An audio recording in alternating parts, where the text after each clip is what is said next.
Ете, следува оброкот на денот во овој наш стандарден термин и нашето место тука, во кујната во Утринска на Тилма, каде што секојдневно ги подготвуваме нашите рецепти, оброци, ужинки, кој како сака и како милува, но важно е да ги слушнете советите и препораките од нутриционистите и од оние кои што ги даваат, разбира се, со цел добро здравје, а знаеме дека здравјето во поголем процент влегува преку устата, така што треба да внимаваме што јадеме и на каков начин го правиме тоа.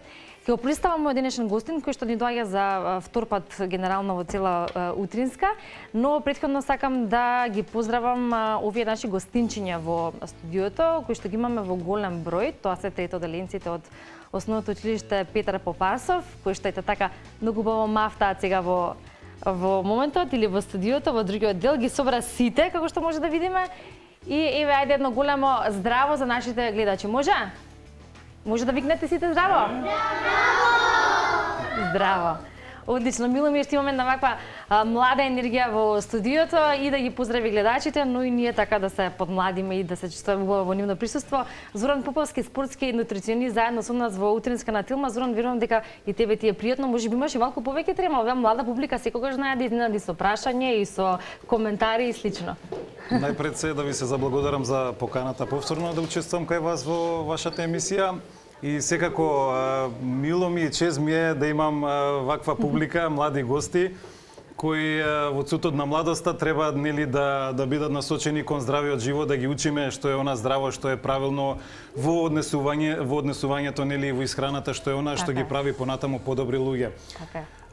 Како што најавивте, ќе направам еден рецепт, тоа е една салата која се однесува на генералната популација, но пред се ќе ги посочам оние аспекти кои се однесуваат на спортските перформанси и придобивките од ова што ќе го направам денеска. Во твојот домен се разбира, она кое што како нутриционист генерално нели советуваш и препорачуваш на оние кои што те консултираат или клиентите, но ако го ставиме акцентот на спортот и тие кои што и професионално и рекреативно се занимаваат со спорт, секогаш имаат прашања и дилеми. Колку и да нели читаат, се можеби во меѓусебни разговори со оние кои што спортуваат, си даваат некакви можеби совети или нешто слично, примери. Најважно е вистинскиот извор да се праша и да се направи тоа кое што е вистинско. Бидејќи и кога станува збор за спортистите може да направат одреден кикс и во исхраната да има нешто кое што понатака ќе биде како последица ако зборуваме за успех и успешни резултати. Значи точно така, кај секоја исхрана, особено нормално генералната популација се исхранува по желба. Спортската исхрана е нешто многу специфично, бидејќи зависат резултатите од перформансите на самите спортисти.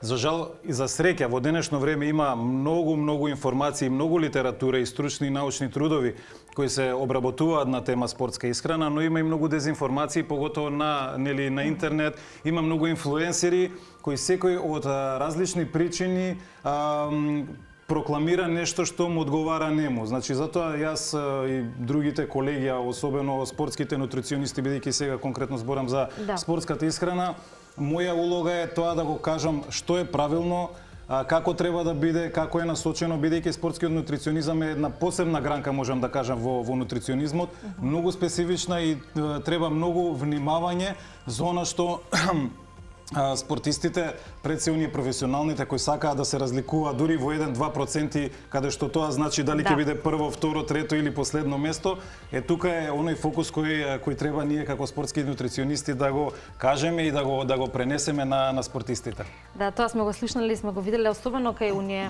спортисти кои што се да речеме светски, европски и светски, кои што се наоѓаат на врвот. Колку внимаваат за било кој спорт, колку внимаваат токму во сето тоа или преку различни моменти кои што сме ги видели, сме ги прочитале дека навистина тоа е нешто кое што треба да биде тотално прецизно и тука е професионализмот прашање. Морам да кажам дека веќе западниот свет нели е многу насочен кон тој професионализам во спортот, во секоја сфера.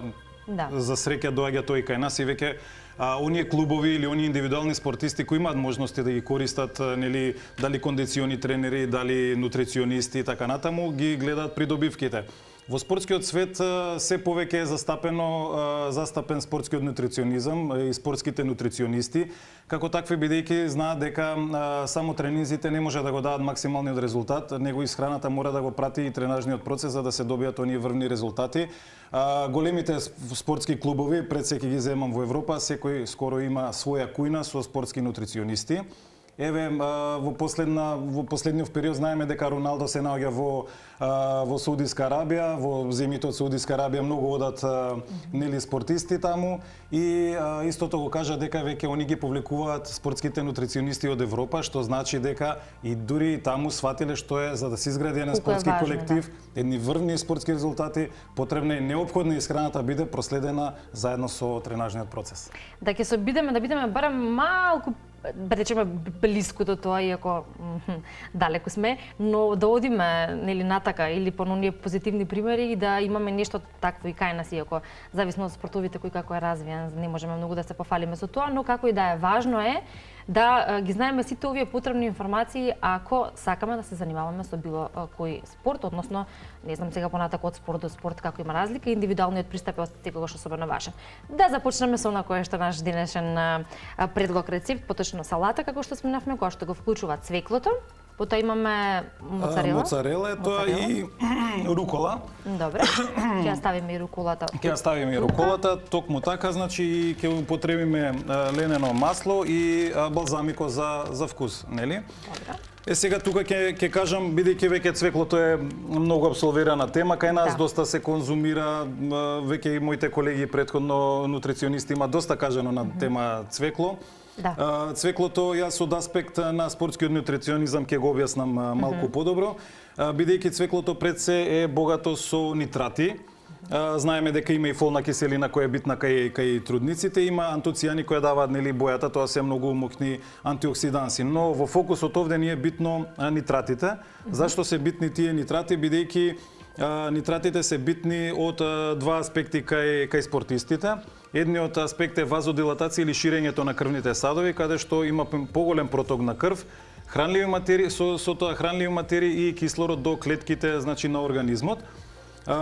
Тоа се однесува и за оние луѓе кои имаат висок крвен притисок. Значи луѓето со висок крвен притисок го намалува крвниот притисок поради ширењето на крвните садови, но главниот ефект кај спортистите не е ширењето на крвните садови, таа вазодилатација наречена, него тоа е блокирањето на нитратите кои влегуваат во организмот. Тие во крвната плазма влегуваат во вид на азотен оксид, тоа е едно соединение од азот и кислород, кој во клетката на клеточно ниво во митохондриите блокира еден ензим наречен цитохромоксидаза, кој не дозволува да се врзе кислородот со водород и да се формира вода. Значи кислородот во митохондриите кои се, значи популарно кажани фабрики за енергија, кислородот подолго и повеќе се искористува за формирање на таа енергија или АТП популарно кажано.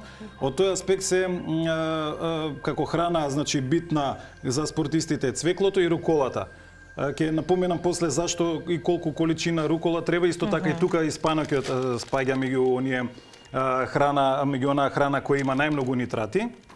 И затоа оваа комбинација и одбрав како една интересна комбинација на салата, што секој може нормално да конзумира, а пред се нели спортистите или оние со висок крвен притисок. Тука имаме ова цвекло е свежо или е обарано, бидејќи ги имаме во различна варијанта или во продажба. Знаеме дека свежото цвекло добро го имаме секаде и по маркетите и по пазарите, и обично така или во таа форма се редна или се сецката во салата, но веројатно вака е дали е повеќе се искористува бенефитот од истото или е полесно за подготовка? Во однос на нитратите, состојбата на која цвеклото не влијае. Добро. Во однос нормално на витамините кои знаеме дека на одредена температура одредени витамини се уништуваат. Нормално се губи некоја енергетска, некоја нутриентска вредност од самото цвекло при обарувањето, но подобро е бидејќи збориме за овој перформанс на спортистите, подобро е да биде обарено за полесна манипулација. Така, добро. Сега треба да го сецкаме, така? Да, треба да го исецкаме, исто и моцарелата да се сецка може. Јас ќе ви дадам моцарелата за да не се важи. Додека зборуваме и ќе сецкаме и ќе кажеме уште некои интересни работи. посебно потребни за оние кои што се спортски активни. Тоа кое што ние тука секојдневно много и препорачуваме заедно со сите нутриционисти кои што делат здрави совети, се разбира дека е физичката активност. Помалку или повеќе во текот на годината е потребна. Зависи од тоа што ако зборуваме за рекреативно спортување или некаков спорт за рекреација, тогаш можеби си земаме паузи во текот на годината. Ета, дали кон крајот на годината ќе биде тоа или ќе биде во текот на летните месеци, да малку нели дадеме одишка. Тоа не е, да речеме, штета, но во таквата спортска рекреација и континуитетот е многу важен, така за да се видат и самите ефекти. Да. Ако зборуваме балансирано со храната, нели, сето тоа во комплет. Вака, во исхраната, во спортската исхрана има нешто што се вика периодизирана исхрана. Тоа значи токму она што го кажавте и нормално кај рекреативците, зависно од степенот, од нивото на нивното тренирање, може да се применува, но пред се кај професионалните спортисти, а тоа значи во зависност, бидејќи напоменав, спортската исхрана треба да ги прати целите што сака да ги постигне спортистот. Целите секогаш се врзани со перформансите на спортистот, значи колку он ќе биде добар, дали во индивидуален спорт или во колективен спорт. Тоа е целите, за да се исполнат целите, понатаму се планира во кој период од годината, што ќе се јаде, колку ќе се јаде, како ќе се јаде, дури се иде на тоа макро ниво, се вика периодизација, значи пред сезона, во сезона и после сезона, на што го рековте, значи кога треба да одмараат. Тогаш најчесто после сезона треба некој да намали килажа или да зголеми мускулна маса или да работи на кондиција. Сето тоа зависи нели од тренерите, кондиционите тренери пред се, а ние како нутриционисти треба да ги пратиме нивните програми. Знаеме и тоа е макропрограмата и микропрограма доаѓа веќе и на неделно ниво и на дневно ниво во зависност каков тренажен процес имаме и колку надпревари имаме во текот на неделата. Значи се спремаме и дури посебна припрема има во текот на денот за оние што се надпреварува, дали повторно ќе спомнам тимски спорт или индивидуален спорт. Така да тоа е она што спортскиот нутриционист треба да го прати фокусот, планот и целта на тренерот, на кондициониот тренер, со цел главната, нели, она подобрување на спортските перформанси кај спортистот и давање на подобри резултати. Така е. Ќе ги ставиме во големата здела? Може во големата здела да ги ставиме. Во големата здела ќе ги ставиме цвеклото и моцарелата кои што ги исискавме. Ќе го ставам првин, да, цвеклото ќе го наредам, па моцарелата одгоре. Така. Да, ова може да иде во поширок, нели, во една тацна, да кажам, да биде нареден убаво за визуелно за окото. Да, имаме ние како се вика рамен, рам начинија, но може и вака. Не менува. Да. Сега што сакам, што ги интересира сигурно гледачите, спортистите кои не пратат сега, колку е тоа цвекло или колку рукола или колку спајнак треба да изедам и која е таа количина што треба, нели, да и соодносот во салатата. И соодносот во салатата. Значи, во организмот, во крвната плазма треба да има од прилика минимално количество неколку 300 милиграми на азотен оксид, кој ги дава овие ефекти, а за тоа да се постигне треба да се изеде 200 грама цвекло, 150 грама спанак или 100 грама рукола. Тоа е она минимална граница за да се види ефектот. Оптималната граница е околу 600 милиграми, што значи овие количини треба да бидат поголеми, значи треба да бидат 400 грама цвекло, 200 грама, 300 грама спајнак, 200 грама рукола, но кај спортистите има еден, да кажам, проблем. Количината на храна која јадат, бидејќи они пред се мора да јадат пред тренинг висококалорична, да кажам, јаглен хидратна храна за да имаат енергија. А по тренинг протеини, така беше? По тренинг зависи од тренингот. Значи се зависи од тренингот. По тренинг до 1 сат после тренингот мора повторно јаглен хидрати да јадат за да ги дополнат гликогенските резерви во мускулите. Протеините се синтетизираат во текот на 24 часа после тренингот, ако има тренинг кој прави таква стимулација за да се синтетизираат протеините. Така да протеините исто е препорачливо после тренинг веднаш заедно со јаглен-хидратите, за да има време и понатаму да се зимат во текот на денот и да може дневната количина да се конзумира соодветно. Затоа не е толку едноставна, покомплексна тема е. Има доста објаснувања. Што многу спортисти мислат дека ајде ќе јадам јас орис и стек и сум постигнал све што треба, не е тоа така. Дури еве ова е во делот на суплементацијата за азотен оксид, значи има посебни и други суплементи кои луѓето може да ги зимаат како суплементи да ги купат, но ова сакам да кажам природен начин на исхрана за да се внесе тоа количество на нитрати и азотен оксид во организмот за ефекти да се постигнат. Так, јас не знам дека вака ќе ја редиме салатата, па исецкав моцарелата. Ако не е проблем, не, видете, слободни форми, ама ќе ја ставиме вака. Визуелниот ефект секогаш го надополнува нели вкусот, ама вкусот е она што нас не прави да јадеме, да конзумираме. Вака да ги редиме искраната слободно. Може па ќе ставиме после ленено масло. Малку знаеме дека има линоленска киселина која во организмот се претвара во омега-3 масни киселини, тие се многу битни, едни од најбитните масни киселини.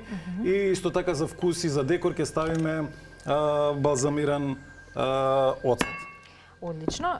Не знам само дали го пропуштив или не, ајде како и да можеме да повториме. Ако зборуваме за една ваква салата и ако зборуваме еве конкретно за спортисти, секој е различен, различна конституција, различна килажа и различна потреба автоматски. Добро, точно. Влијае ли тоа во врска со количината или таа е количината која што се препорача? Вака, значи салата, како што реков, количини азотен оксид, тоест нитрити треба во организмот да има од 300 до 600 милиграми. Добро.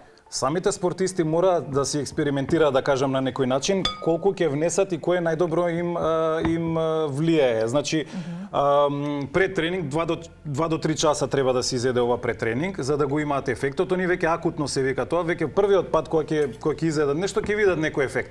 Па потоа може да земаат поголема количина на храна да видат колку ќе им влијае. Веќе после од 6-тиот ден ќе осетат најдобрите ефекти. Тука исто така не напоменав дека пола литро цвекло, сок од цвекло, цеден сок од цвекло, ја има количината од 300 милиграми нитрати во нив. Значи, во 1 литро сок од цвекло има 600 милиграми кои се сметаат за оптимални за оние. Понатаму веќе колку и повеќе да се конзумира и поголема количина нитрати во крвта да има, тие немаат ефект да створат. Значи, затоа е таа научно докажана количина на нитрати. И ова затоа го кажав, они може да почнат да кажеме 200 грама цвекло, може 250, ако може да ги изедат нормално, затоа што пред тренинг е малце потешко. Затоа се прават и тие сокови, но сепак за таа оптимална количина треба да испијат литро, што е многу повторно на полн стомак со јаглени хидрати за енергија. Веќе во спортот има и додатоци, нели оние суплементи, каде што има концентрирани сокови од нормално природен концентриран сок од цвекло. Во мали шишенци од 70 милилитри, тие веќе содржат 300 милиграми. Значи 2 шишенци од 70 милилитри, они веќе имаат оптималната доза и тоа не им смета на стомакот, не им смета на варењето, не ги оптоварува и може да тренираат со поголеми перформанси. Така е. Ќе зачиниме салатите, уште едно прашање, две имам. Да, слободно. До крај, руколата ќе ставиме прво руколата, па на крај зачиниме. Да, на крај ќе зачиниме, да. Ти ја знаеш количината од рака, сега од рака ќе ставиме бидејќи искуството е искуството си го имаш, така што тие кои што готват и кои што велат, ете јас го правам од рака, тоа значи дека го направиле многу пати. До тогаш. Тоа кој што сакав да те прашам беше вака. Секогаш кога некој сака да постигне одреден резултат, ние слушаме и очигледно е дека тоа е процес. Но има периоди кога некој сака тоа да биде малку поинстант, а тоа е нели невозможно и може да има контраефект.